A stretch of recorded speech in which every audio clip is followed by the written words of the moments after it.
plenty of resources that you can pick This up meeting is being recorded. to make learning Mandarin fun. We would like to encourage you to share what has been working in your family regarding learning Mandarin in the chat with us. If you have any questions, you can drop them in the chat and we will address them during the Q&A session or in an article after the session today. Before we begin, let us introduce ourselves first. My name is Priscilia and I'm currently the principal of EtonHouse at Robertson Walk. I graduated with Bachelor of Science in Early Childhood Education with a focus in literacy in 2014. I've been in this field for the past 14 years and after graduating from my diploma in 2008. So it's a long way. Next, can we welcome Jianing? Okay, hello everybody, I'm Jianing. I'm currently a Mandarin teacher at EtonHouse Zhong Hua Pre-School. I've graduated with a diploma in Chinese studies with a focus on early childhood education. And I've been working with children in the full immersive Mandarin program for the past 3 years. So before we begin, while waiting for more listeners to join us, let's try a game together. If you have your mobile phone or mobile devices, we can go to www.kahoot.it and enter the pin below. Yes, the pin number is 499198. And then we can join us for a short game before we start on this topic. Yeah.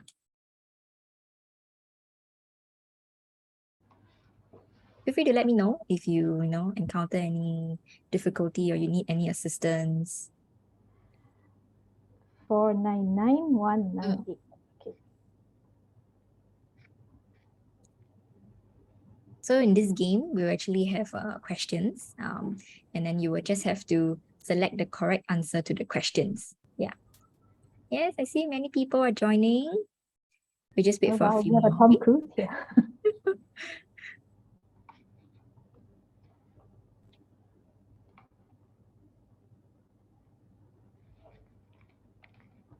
Okay. I see many of the participants are joining. That's very good.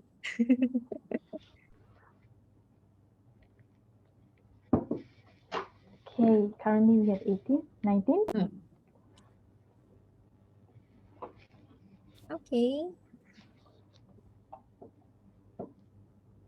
Okay, so basically the questions, it will be based on, the question will be based on Mandarin. So we just have to select the correct answer. Just don't stress out. It's okay. It's just a game.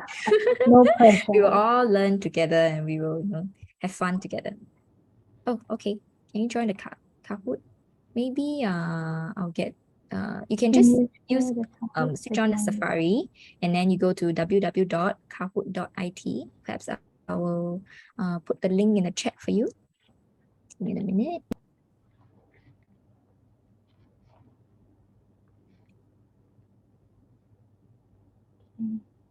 Once you enter the link, you just need to key in the game pin for 99198. Okay, I think we'll wait for one more, 1 or 2 more, and then we will start the game. Sure. Okay. I'm excited to play the game. Let's start the game.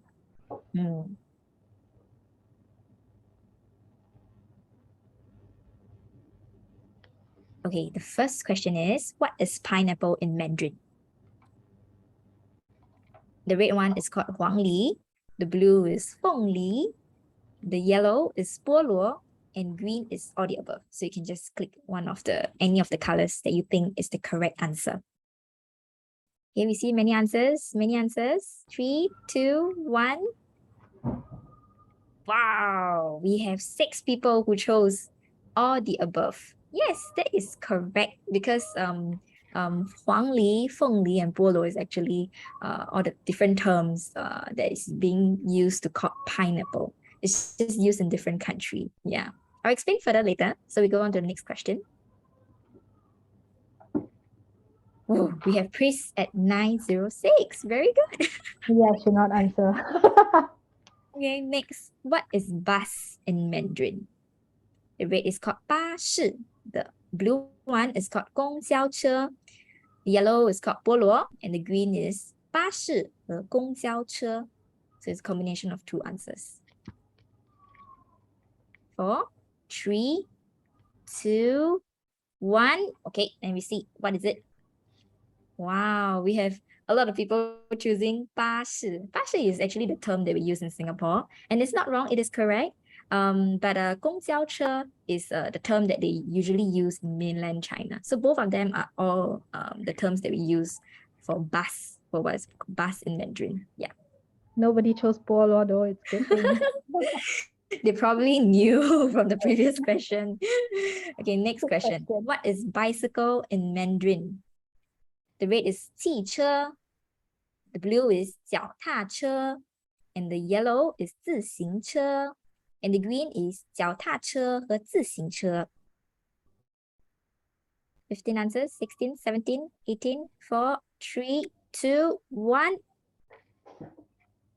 Wow, we got a lot of people who got the correct answer. Yes, 脚踏车和自行车. 脚踏车 is what we usually call them in Singapore, and 自行车 is what they use the people in China, in mainland China, they would call it 自行车. Yeah, but both of them are bicycle in Mandarin. Oh, someone went up the scoreboard. Very good. The fourth question. What is your age? How do you say what is your age in Mandarin? The red color it says that 我是6岁. The blue is 我6岁了. The yellow is 我今年6岁了. Green is all the above. So how do you say when someone asks you what is your age in Mandarin? How do you reply to them? Very good. We have we have 16 people who have selected all the above. Yeah. Actually, the correct sentence structure is 我今年6岁了. This is usually the correct sentence structure. 我6岁了 is more of a little bit broken, but it's okay. So the correct sentence structure should be 我今年6岁了. Yes. Next. Last question. You see, wow, we have people moving up very quickly on the scoreboard. What is I just had my dinner in Mandarin? 我吃了刚才, red color. The blue is 我刚才吃了. Yellow, 我吃刚才. Green, all the above.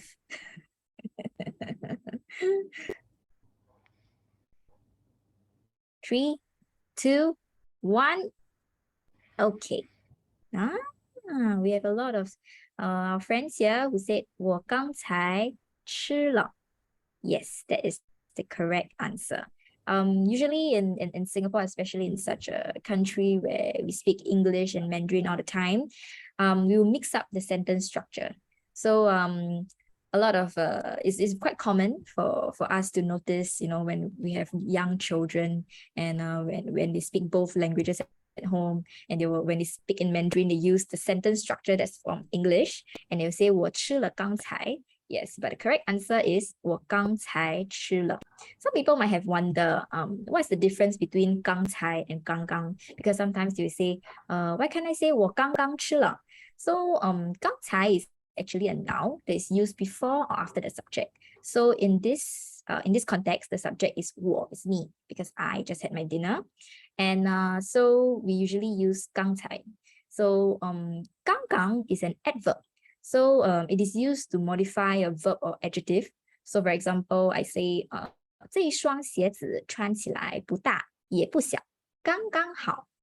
So in this way, that's how we usually use adverb in a Mandarin sentence structure. Yeah. Okay, just a little sharing. I hope you have enjoyed the game. Let's see the scoreboard. Wow, we have Liu, L-I-W, with 3 out of 5 questions, and we have YT, 4 out of 5 questions, and we have the winner of today, WS, 4 out of 5. Congratulations. And we have both runner-ups for Stacy and sorry, the other one was too fast.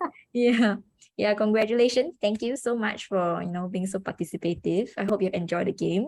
This is an example of how you can make learning fun. Some of us might have been through the struggles of learning Mandarin and would like to ignite the interest of learning Mandarin in your child from young, but perhaps you have no idea how to start, or even you yourself have zero, you have zero Mandarin foundation. So jumping the first tip today, we can get Priscilia to recommend some methods for our listeners today to create a supportive learning environment at home? Or if do you have, Priscilla will also share some specific tips for parents who do not speak or who are also not fluent in Mandarin. Yeah. Yes, thank you, Jianing. Yes, ways to create a supportive learning environment at home. It's not an easy thing. I know that sometimes children in school and at home, they can be quite different. We know that, right? Yeah, but what we know that is very important for children is a sense of belonging and a sense of ownership. So what we always recommend is that if you would like to create a supportive environment, always set a space that is just for them. A space at home. It could be a simple table with a chair and some of the storybooks that they like, a speaker for them to have songs and rhymes, something for them to construct with. It can be blocks, it can be Lego, something for them to create with. You can use art materials. These things are engaging and it makes learning for them fun. So when you incorporate the language inside, it doesn't feel too stressful and too forceful for them. After all, it's not learning if it's not engaging, right? Yeah. So the other thing that we look into is that a lot of parents feel very stressed about the language. Chinese can be very challenging for us. Some of us we know the struggles of it as we when we were growing up. So one of the key things that we need to take note of is not to rush to correct them. um, Always experiencing that whatever that we are doing is wrong can really hit the children very hard, and their confidence in this language will drop. So let them learn to identify where they should be working on to help themselves improve. We can prompt them with some questions, open-ended questions, to help them to identify on their own. If it is really wrong, I mean, learning from their own mistakes is one of the fastest and most efficient way, right? Yeah. So for parents who do not speak Mandarin at home and need external support, you can also consider a fully immersive Mandarin program in school. If this is an option for you to support your child in picking up Mandarin, and I will hand it to Jianing to share with you what a full Mandarin immersion environment and what are the benefits for it. Okay, Jianing, handing over to you. Okay, thank you, Priscilla. Okay, so what is a full Mandarin immersion environment? Full Mandarin immersive environment is an environment or school that your child engages in Mandarin for the whole day. So all the routine and transition to a new environment is all in Mandarin. So for myself, I'm working in EtonHouse Zhong Hua. We are a full Mandarin immersive school. So the children goes about in their daily routine and transition in only speaking in Mandarin. Only the older children who are in kindergarten 1 or kindergarten 2, they will get an hour of English daily. But other than that, everything is conducted in Mandarin. So some of the parents might be thinking, so when should I, send my child to a full immersive school, or whether or not is it even suitable for my child? So for children who are of younger age, it's normal for them to take some time to transit, or even for children who are older, but they come from perhaps a full English speaking school or a bilingual school. When they come into our school environment, they will still need to take some time to adjust and adapt. So the full immersive program in school, usually children will pick up simple words for a start, simple instructions. Because of the environment, also being the children's third teacher, the children will actually pick up simple instructions from the teachers through their daily routine. So for example, when they come in, the moment when they step into school, the 老师 will greet them. 老师 is teacher in Mandarin. The 老师 will greet them in Mandarin, 早安. And then we get them to go for their routine check.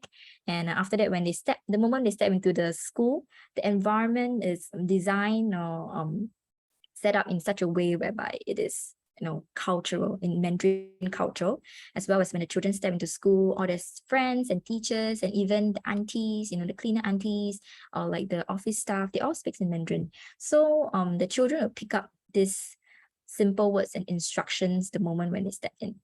So their form teachers will also have an observation of how the children is doing.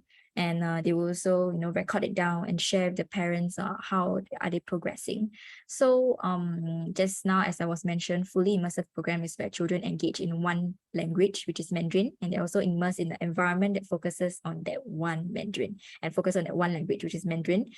The lessons will also be conducted in one language in various subjects such as science or mathematics, art and craft. So for example, for the science experiment that we do in Zhong Hua, such as light and shadow play. So the whole lesson is set up or is engaged in Mandarin. So perhaps you might be thinking, what if my child do not understand, or he or she doesn't know what the teacher is talking about? So this is where homeschool partnership comes in, as well as how the teacher interact with the children. So for new children who comes into such environment, the teacher will take more time to explain. Sometimes, for example, certain terms that we use in Mandarin that is more difficult to understand, we will translate to them in English and tell them, oh, this is the Mandarin term. So they learn and they listen and they know that the next time when Lao Shi says this, oh, it is what it meant. So for example, when we tell the child, oh, 请你去拿水壶, so they might not know what is 水壶. So we'll tell them, 请你帮我们拿水壶. So we'll point at 水壶, the water bottle, and we'll tell them, could you please bring the water bottle to us? And then after he or she would understand that, oh, this is 水壶, water bottle in Mandarin. The teachers will also support children who comes from families who are not so fluent in Mandarin. So as we usually have homework on a weekly basis. So this is to also help the parents to understand what are some of the contents and things that they learn in school, so that the parents could also join us and also help the children at home. So what are the benefits of a full immersive school is that children get to build a strong foundation at a young age, as well as interest, because learning that takes place in a preschool level is usually more fun as compared to when you move on to a higher learning institute. You usually is more of like you sitting down and the Lao Shi is just conducting lessons, and you have to do a lot of writing, a lot of reading, and even exams. So for them, when they start at a young age, you build an interest in the language and culture in the environment. So other than various subjects such as mathematics or science, we also have cultural lessons such as Chinese ink, calligraphy. We also have Chinese dances that allow the children to learn different activities and engage in different experiences in the language. So this is actually how we engage the children in meaningful experiences. Yeah. As the saying goes from one of the famous child theorists or psychologists from Jean Piaget, he talks about as kids interact with the world around them, they continually add new knowledge and build upon existing knowledge, and adapt previously held ideas to accommodate new information. So in our context, when we talk about language, when the children had their own foundation of their first language, for example, English, and then when they go into a full immersive environment, they get to build upon the existing knowledge. So some of the parents say, so would their English, the level of English deteriorate, or would my child, suddenly forgot about the English term? It wouldn't, because they will build upon the existing knowledge and adapt what they already previously had known about. Yeah. So perhaps now we will share a video on how learning is done in a fully immersive Mandarin preschool. EtonHouse Zhong Hua is one of the first childcares from pre-nursery to kindergarten in Singapore to offer a 100% Zhong Hua Mandarin immersion program that uses an inquiry-based approach. Early exposure to the language makes it natural for children to think and speak in Mandarin. Over time, they build positive and lasting relationships with the language and culture. This is exceptionally helpful to children who come from predominantly English-speaking families. Through our inquiry-based approach, children think and communicate in Mandarin across all domains as if it was second nature. Children are immersed in rich and beautiful cultural experiences like painting, calligraphy, festivals, and dance performances. Learning takes place seamlessly between beautifully designed indoor and outdoor spaces. They are created for children to build deep relationships with the natural world. Well, we chose EtonHouse Zhong Hua because being Chinese, we wanted Zhijie to basically embrace the culture, and it's part of his roots, so it's very important for us that he learns and likes the language. The school has native teachers. He's able to engage himself the whole day communicating in Mandarin, and also this school provides a full Mandarin curriculum. I think he transitioned very well into primary school. We had very good feedback from his teachers. Instead of just answering her questions, the 老师 would ask her, what she thinks about it and what she feels about it. This actually creates the chance for the teacher to actually understand her thought processes as well. Our children's pronunciation, their language skills is quite advanced. There's no noticeable accent. We are even flabbergasted by some of the language that is used regularly. What I like most about the school is the caring nature that the teachers share with the children. They feel comfortable here. They're happy here. We feel secure that the children are being well taken care of.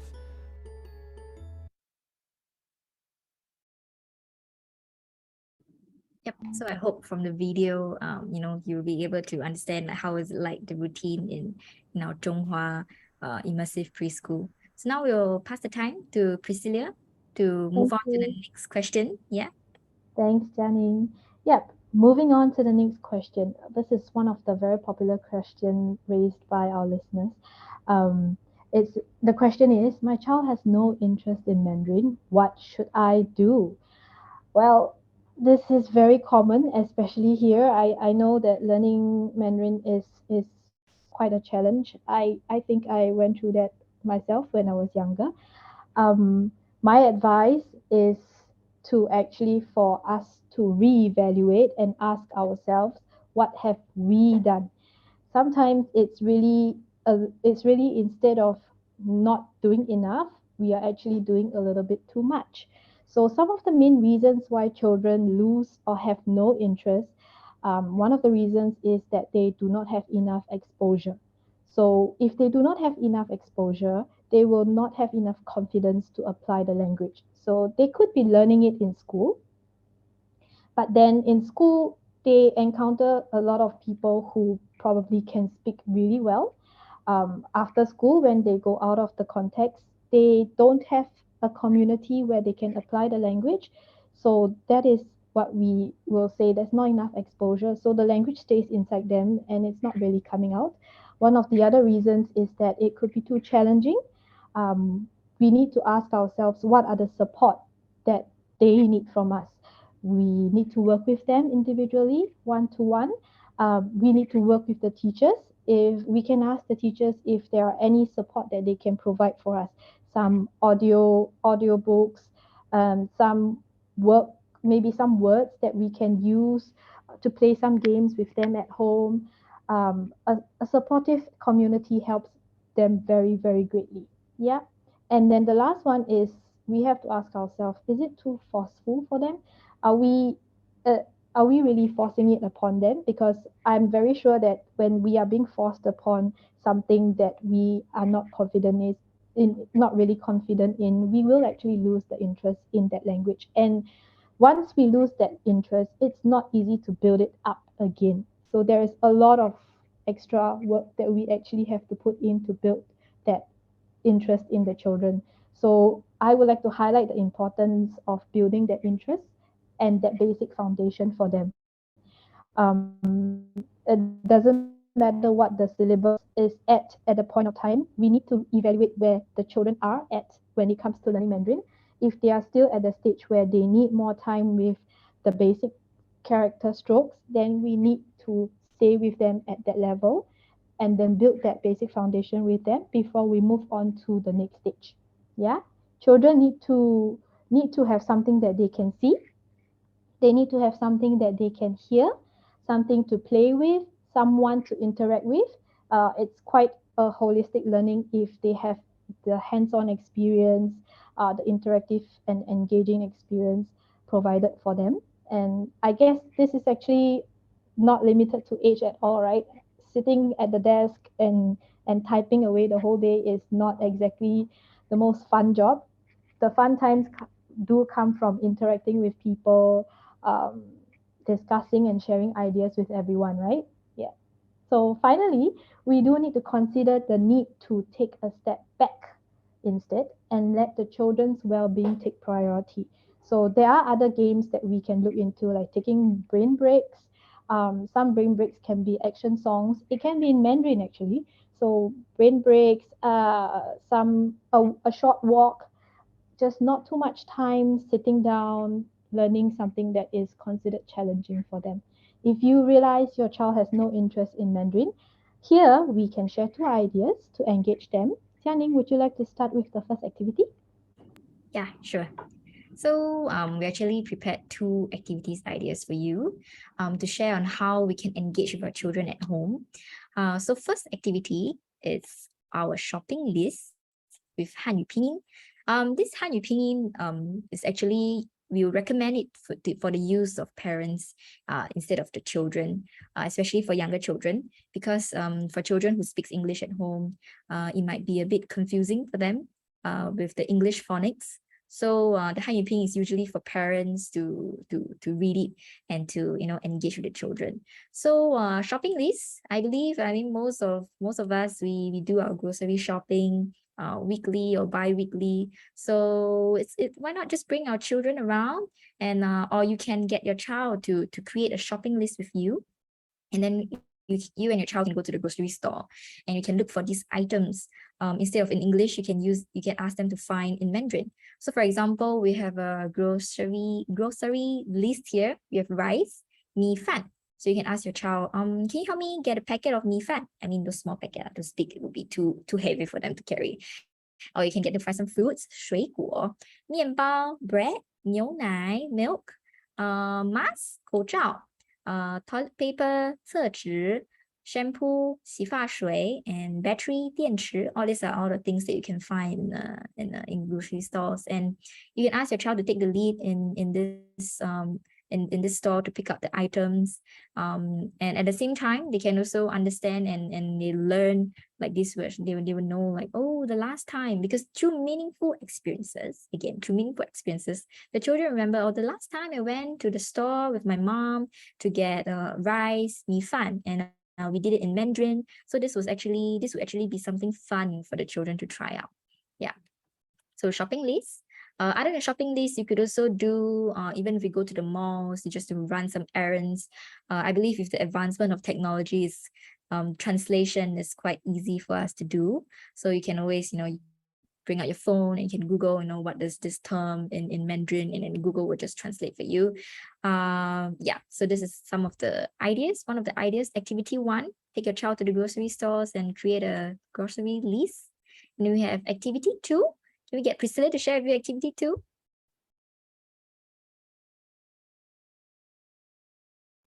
Priscilla, I think you're on mute.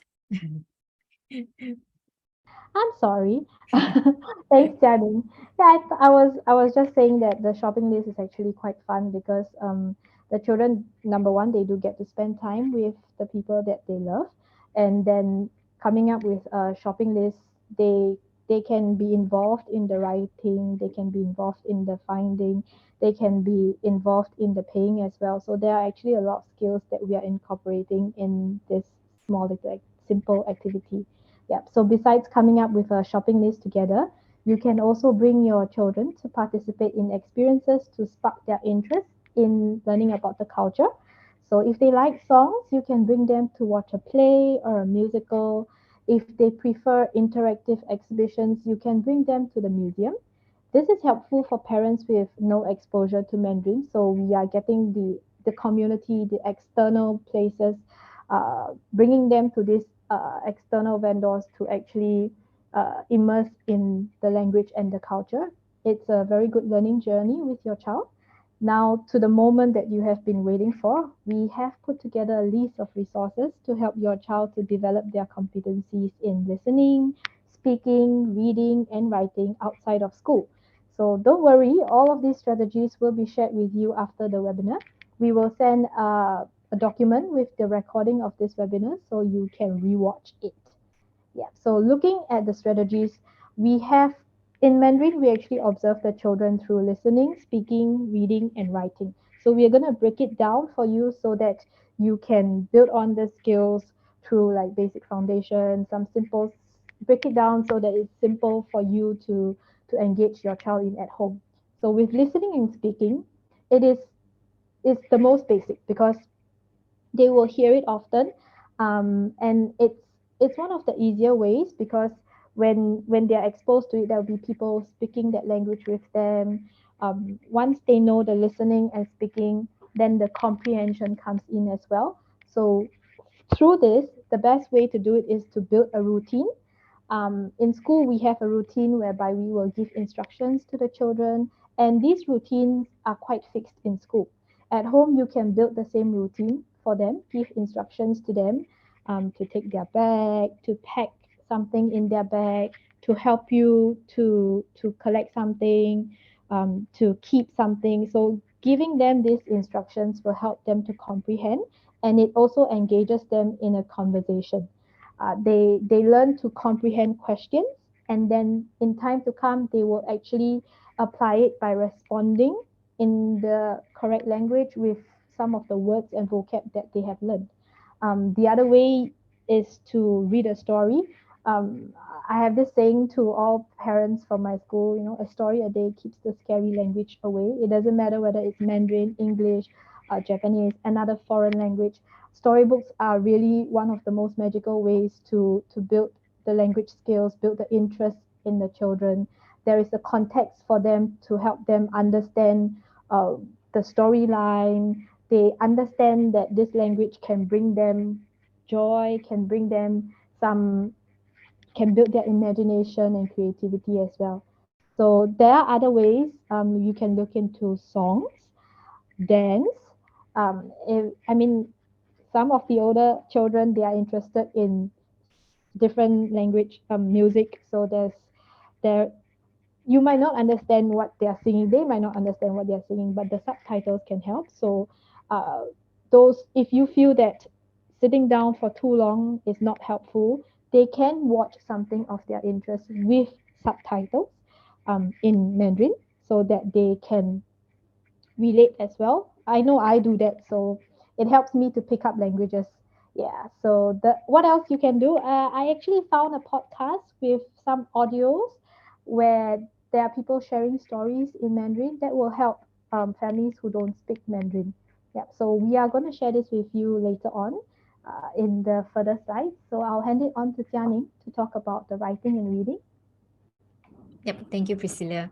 Oh, I think one of the parent in the group chat, she actually mentioned it. The rice that is not cooked is not called mi fan. It should be called da mi or bai mi. Yes, that is what you mentioned was correct, but it is correct. So whenever we are doing translation, I was saying, we should also be cautious of the translation that we are actually doing. So usually when you type in rice in the translation, you just come out as mi fan. So rice which are not cooked is usually we call it bai mi. It depends on the type of rice. So we have glutinous rice, it'll be called nuo mi, or if it's brown rice, it'll be called cao mi. So it depends on it really, it depends on the kind of translation that you type into the Google Translate. But thank you so much for this parent for pointing it out. So I mean in the grocery store, so sometimes when we are doing all this translation, we are also learning with the children, especially for parents who are not fluent in Mandarin. This is also a very good learning opportunity. Yep. You could also cross-check with different websites. I would recommend when you do Google Translation or with different applications. So moving on to the writing and reading part for Mandarin. I think just now Priscilla shared a very good strategies for developing competencies in listening, speaking, writing, and reading. These are the 4 core things that we usually teach in school, and hoping that the children will pick up when they are learning Mandarin. So for writing, exploring different pre-writing skills, we will say. For Mandarin, it will be a little bit different. For English, it will be more of practicing those words and how to write them. But for Mandarin, the characters, we have characters, they are split up into different strokes, as well as different sequence of writing the strokes. So when children are starting to learn to write, usually in our school, we will usually teach them in around nursery 1 or 2. They will start to learn about the different strokes, which is quite important. Some of the parents might think that I mean, as long as you can write out the sequence of the strokes, or how it shouldn't matter, right? But actually it does matter, and it will affect them in a long term or long run, especially when they when they move on to higher institute, when they are learning or writing more difficult words, the sequence of the strokes and the different strokes is important for them. That's why sometimes we will have children who write wrong words, or they will find words that are two words that are similar. They are not able to differentiate it, and that's because when they are exploring pre-writing skills, they do not have a deep understanding of it. So when we are exploring this pre-writing skills, we usually involve in meaningful activities. So we don't just tell them, oh, this is shu this is shu in Mandarin, or this is heng in Mandarin, or we don't just show them flashcards. We actually get them to do it through play. For example, do play. We get for younger children, as they are still developing their fine motor skills, we involve do play. We get them to use do to roll out the strokes of the character, because usually when they're starting to learn simple strokes of the character, they can actually roll it out in like simple lines. So for example, shu, they will just roll out like a little line, or like heng, they will do a little line, or shu go, they'll do a little line and then a little mini tip at the end. So this is their way of understanding the strokes and the characters. So we also get them to involve in such as cutting. So they can use, for example, those plastic knives to cut out the doughs into like different strokes that they learn. They can also do it through calligraphy. We have this big calligraphy brushes used mainly specifically for the children of younger age, because they're still exploring their fine motor skills, and it's good for them when they do these experiences through sensory. So they can also do tearing of papers, tearings of a newspaper. Different textures of papers have different effects when they tear. So this is a way of them to explore materials at the same time exploring pre-writing skills. Yep. So we also learn with understanding the strokes, writing with different textures and materials. So as they get older, they don't just use pencil and paper. They will probably use a calligraphy brush. They will use, for example, markers. So different materials allow them to, like I said, build the meaningful experience. And at the end of the day, they will not look back and say that, oh, I just write, strokes with pen and paper. I actually wrote it in dough, or actually, do it in paintings. So these are meaningful experiences that they can recall when they get older, and it actually stays in their mind longer. Yeah. So moving on to reading. Reading, we would usually encourage parents to, if parents who are fluent in Mandarin, you can read books to the children. The different types of storybooks, it's also important. So for children who are of younger age, we usually get them to, we usually recommend parents to buy books that has pictures and words. So the word is actually, for example, you have a picture of a horse, then the word they will say, 这是一匹马. Something like this, so that it is correlated pictures and text is good for children who are starting out, or those younger children, so they will know that, oh, 一匹马 is the horse in this picture. So for older children, usually the storybooks get a little bit more complex. There are more content in it. So instead of just a horse, maybe the horse is doing something with action verbs, or they can be describing the horse in a certain context. So for children who are of a different age, we usually recommend them different types of reading materials. Yeah. So for children who are not interested in Chinese storybooks, some of the parents would say, my child do not want to listen to me read to them Chinese books. Firstly, it might be because they do not understand, what is the context, what you're talking about.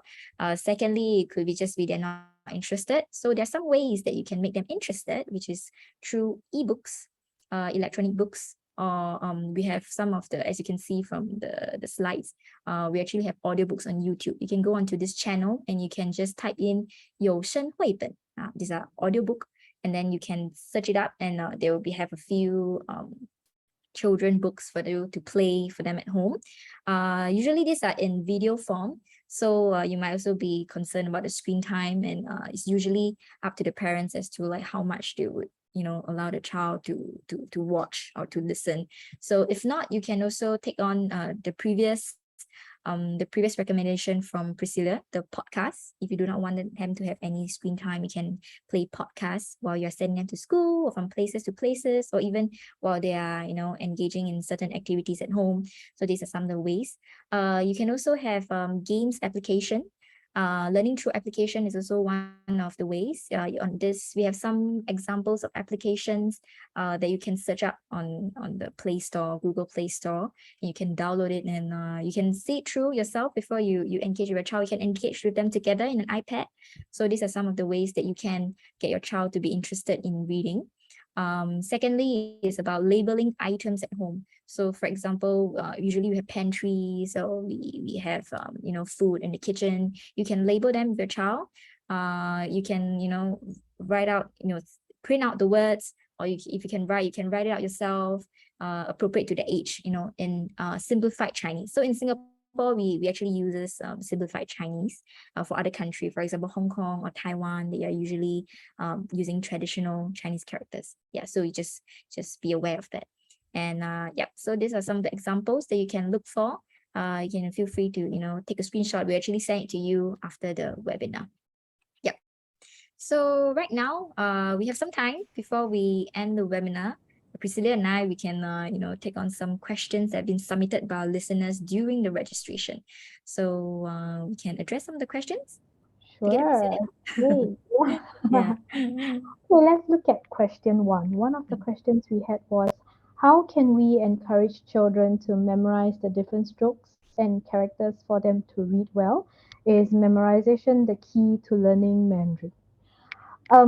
Memorization is not fun at all. So we will usually not advise on memorizing. Uh, but there are ways in which you can help your children to build that interest, and they don't know that they are actually using memorization skills. So based on interest, what we recommend is that you can use some games. Like, have you played the bingo game, memory game? If your child is more active, they like sports, you could possibly put some of the words, the strokes on the ball. Every time they shoot a hoop, they can identify a stroke or a character. These are some fun ways in which you can uh, allow them to experience learning in a different way. Yeah. Jianing, you Yes. have something to add on? Yeah, so as mentioned by Priscilla, memorization is no fun, especially when you sit down and your parents force you to memorize all these words. So as previously mentioned, meaningful experiences will help the child to remember what they have learned. So bring them on, just as mentioned, the activities that we do. So memorization is not the key to learning Mandarin. Yeah, so it should be through all these meaningful experiences, and then the child will naturally, they will put it in their head and they remember, oh, they will recall the last time they did something fun and they learned something. So learning through play. Yeah. Yeah, I can add on something. In school, what we do is that for children who are learning to read and write, we actually introduce them to this thing called 象形字, right? Oh, So yes, they yes. are actually images of they look like photos, pictures, but then these images are what form the words. So it could be an image of a fire, and the word 火 is actually based on that picture. So there's a story behind some characters that the children learn, and being able to understand where this character comes from is a little bit like storytelling. And they once they comprehend it, being able to write it is not going to be a problem. Yeah. Yeah. Okay. Okay. Let's think we probably have. Oh, we can move on to the next question. Yeah. Next Oh, question. what can I do when my child resists answering in Mandarin, even when I have been consistent with my efforts? So over here, I have to applaud. As long as you are consistent in your efforts, that is one of the most important thing. Keep being consistent. Your child needs that. If they resist, there are many reasons. Like we actually mentioned this before, when they resist responding in Mandarin, it's possibly because they don't have enough confidence to apply it. They still feel they probably feel a little bit shy. The community that they are in may not have that support system where they are encouraged to use that language as well. So we need to build that environment for them. In school, the teachers will encourage them by prompting them with questions, from open-ended questions to some, will narrow down the questions to simplify it for them. They could start off with we could start off with open-ended questions. If they are not responding, we will narrow it down for them. It could be a choice question. Would you like, yeah, would you like this or this? And then some children actually feel more comfortable answering choice questions. Yep. And then if they really still don't, you can go into closed-ended. They start with yes or no. So we can build on back on that as well. Right? And the routine as well. I think routine is very important for children, for especially young children, because routine is something that keeps them comfortable and secure. So they will know like, oh, after this I'm doing something, after this I'm doing what. So they know like what they're going to do next. So they wouldn't, sit there and guess like what's going on. So if you're consistent with, for example, if you're consistent in speaking Mandarin with your child will get used to it and know that, oh, the next time I speak to my mom or my dad, I will have to use Mandarin, and including that the parents encourages them when it uses the language. So for example, when they speak to you in Mandarin, you encourage them to say, yeah, very good. Instead of, oh, you shouldn't be saying this, or you shouldn't be saying that. It gives them a little bit stress. So yes, consistency and routine is something that will keep the child, that will help the child to learn and be interested in something. Yep. Okay. Moving on to the third question. Okay, third question. What enrichment classes can you recommend for an active child who does not register to the usual method of learning in front of a whiteboard and listening to the teacher? Are speech and drama classes a good starting point? If storytelling and dramatization is something that interests your child, I think speech and drama can be quite a good starting point for them, because they encourage the children to dramatize, they take on roles, they will have scripts for them to read out. So it's for fluency as well. If your child is active, they like sports. I think I mentioned it earlier. If you can actually incorporate the language into the activities that your child like to help them to learn Mandarin. Yep. Yeah. Interest of the child. Yeah. So when a child wants to do something, you'll find that they will do it very quickly. But then if there's something they don't want to do, they will take a long time. Just like us, when we want to do something, we usually do it very well. So interest, what your child is interested in, you can sign your child up for a particular class, or you can even have trial classes and see whether or not your child's like it. I mean, sometimes he or she might not even know what is a speech and drama class. They might not know what they like. So you can have trial classes, and you can see which one suits them best, and then you can sign them up for that. Yeah. Using any method. Okay. Okay, question Next number question. 4. Yep. Balance between languages. How do I balance between languages? How do I find the right balance when my children were exposed to English, Mandarin, and Japanese in the previous school? So I think living in this age and time in Singapore especially, children will go through the experience of being exposed to many languages: English, Mandarin, Japanese, Korean. It's quite common.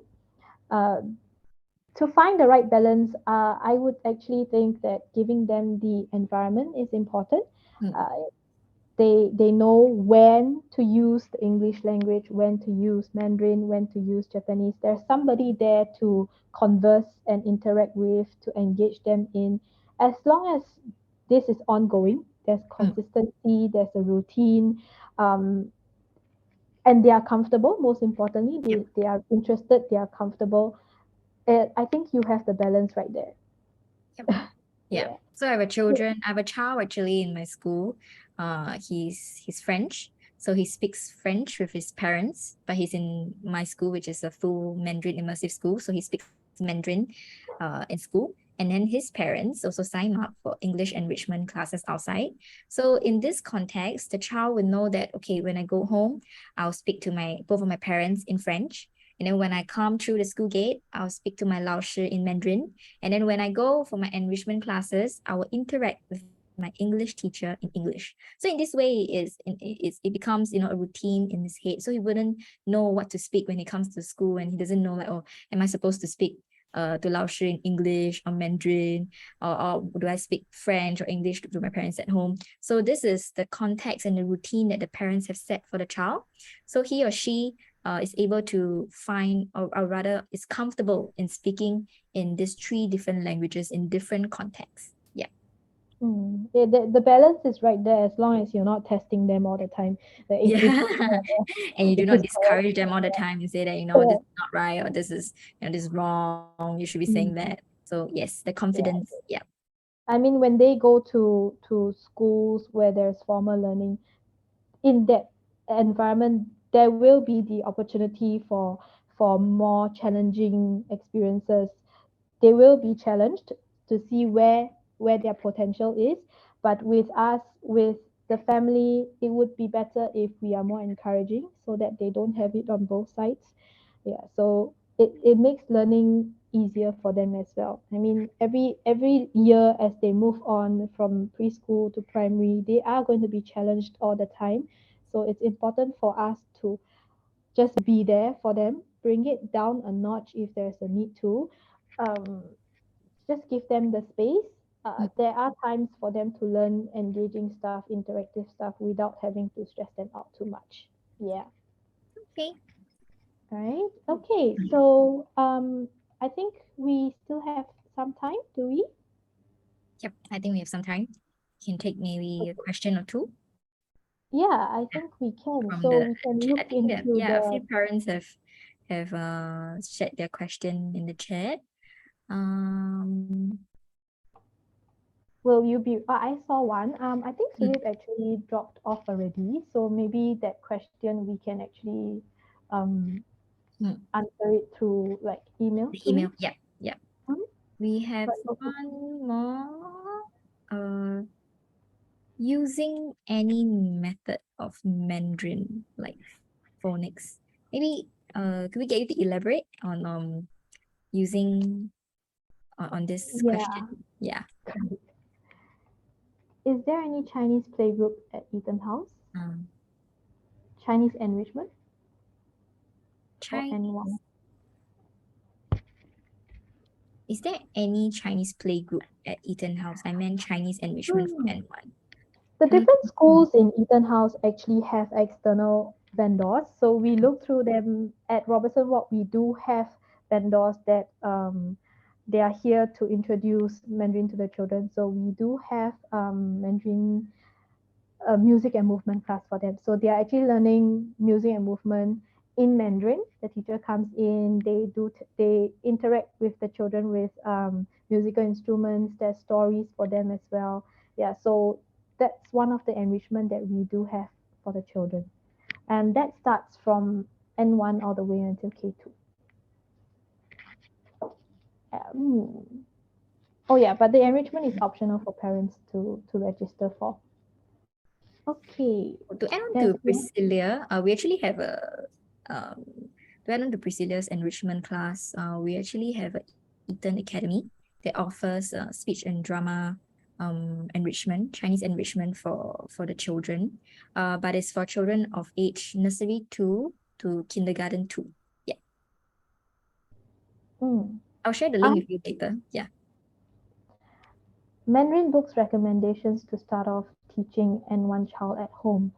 Um, for books, it depends on what is the purpose. If we are looking at reading skills, then we'll start off with what we call readers, 读本. Yeah. So, Jianing, do you have a recommendation for 读本 that you are using? Yeah, for the 读本 that we're using, usually for nursery 1 children, we'll be using the simpler, shorter sentences, the one that I mentioned that has correlated pictures and text. So the child will be able to see visually what is the picture and listen clearly to what is it called, or how do you put it in a sentence, in a short sentence. Yeah. So for the 读本 that we usually use in our school is for the nursery 1 children is of this set. So we have a set that is on colors, for example. So this whole book is just showing pictures of different colors and simplified phrases of how do you say this color. For example, 这是红色, and then 这是蓝色, 这是绿色, and then we have 这是红色, and then you have this red color paint here, and then we have 这是蓝色 and blue color paint here. So we have different I would say series. So we have the color series, we have the animals. So for example, we have the farm animals. They will say 这是小鸡. This is a chick. chicken, and then we have also transportations. So 这是一辆汽车. So we have this is a car. So we have such 读本 is what mentioned by Priscilia. It helps them to build the foundation in Mandarin for sentence structures, as well as learning the different words for different objects. Yeah. It's also very good to pair these books with activities that are hands-on. And if you're talking about the teacher, you can bring out some of their favorite toys, talk about the cars and all that, so that they can identify and then apply their skills while playing as well. Yeah. All right. Okay. We have another question. How many Chinese classes? One more question. Okay. I think. Is it about bilingual curriculum, right? Yeah, but this bilingual curriculum. I think we share this is in EtonHouse School, primary school. How many Chinese classes do students have per week? Or is it 50-50 bilingual curriculum? Primary school. Actually, I think for this, we can actually, because different schools, primary schools could be the international schools. So I think Actually, the Caroline one will be able to answer that question. There is a link. If I may just chip in, this is Bipasha. Yeah, I heard the question. So basically, yes, we do have a bilingual immersion program in some of our primary schools, and we've just shared the link on the chat. So you will have a bilingual immersion which has more hours of Mandarin, which then eventually goes into a 50-50 Mandarin immersion program as they get older. But you also have the choice to be in a mainstream environment where English is the primary medium of communication and Chinese is offered, or Mandarin is offered as a second language. So it depends on the school. So we offer this bilingual immersion program at the moment only at EtonHouse Broderick, but all of our other international schools, primary as well as otherwise, also have a very strong Mandarin program. They may not be immersion, but they do have a second language Mandarin program. I hope that helps. Thanks, Vipasha. Yep, thank you. Yep, the link's in the chat. Yeah, I saw it. Bilingual immersion in EtonHouse. Okay, one last question. One last question. There's one. Does the EtonHouse Chinese curriculum include ways? Does EtonHouse Chinese curriculum include ways did the teachers to reach out meaningfully to parents? For example, if children are learning about food, then homework is to go food shopping together.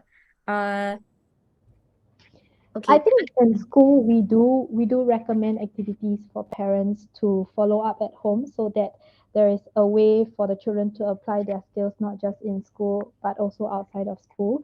Through the updates that the team share on a weekly basis, to we do actually invite parents in for volunteering as well. So if you can drop by to class.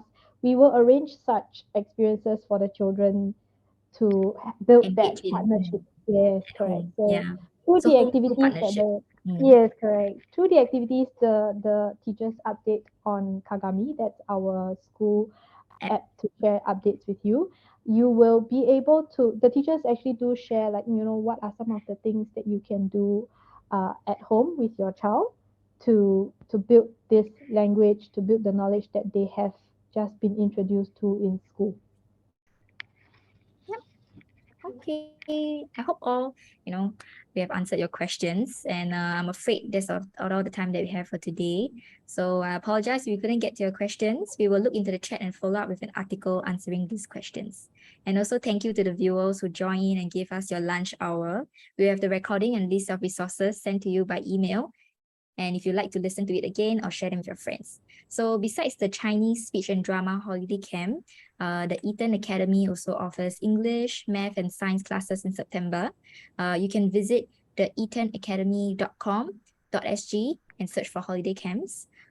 These links will also be sent to you in the email. Yeah. So before we end, we also like to share that we are organizing a play date where your children can participate in a child-led play facilitated by our educators in September. So this will be our first in-person event for our community, and we welcome you and your family to join us. More information will be shared with you at our next webinar on the 7th of September at 12:30 p.m. So remember to sign up for the webinar, and thank you again for joining us during your lunchtime. Take care and happy parenting. Thank you. Thank you.